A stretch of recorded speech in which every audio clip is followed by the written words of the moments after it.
Jim Palmer. And Jim, when you look at Matt Wieters last night, how much did he possibly help Chris Tillman in his effort to win the ball game?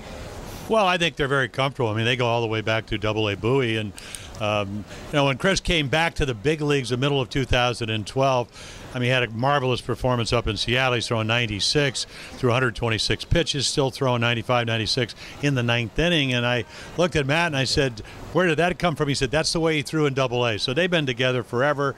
I think he feels comfortable. He had lost 6 straight out of 7 decisions, ERA over 6 runs a game. Cleveland doesn't score well here, but they're a pretty hot ball club. They're 12-5 over their last 17 games. So I think not only does he drive in the 2 runs, but I think very comfortable. And the other thing, and the oddity is, and Rick Dempsey certainly would know about this, is that they've been together all these years, yet Chris has never shooken off a sign from Matt Wieters. So they have implicit trust, and it worked well last night. Well, that was one of the questions I was going to add, Jim, was Chris Tillman last night finally broke his losing streak. Seemed to be a little bit more on track than last night. What did you see that was such an improvement over his last 7 or 8 starts? Well, they got him runs. I mean, they're only averaging about 3.6 runs. So, again, if you look at his record, I mean, that's what we were talking about during the losing streak. He wasn't pitching well. They weren't scoring a lot of runs. That's not a good combination. Sometimes maybe you can get a no decision or whatever. But, last night I think it started well. He walked Santana, who does lead the American League in walks, but Brantley tough out. He gets him to hit the ground ball, 5-4-3.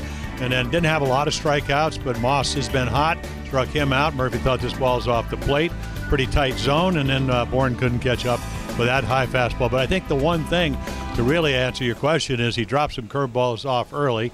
Now he gave up, 7 hits, 4 of them on curveballs, but he used all his pitches, got a key out in the 6th inning after a leadoff double by Murphy on a double.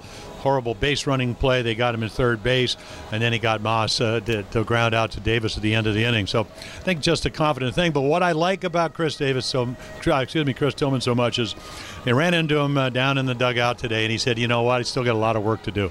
So this is the same kid that started out 0-8 in 2012 in AAA Norfolk and ended up 8-8, came to the big leagues, won another 9 games out of 12 decisions.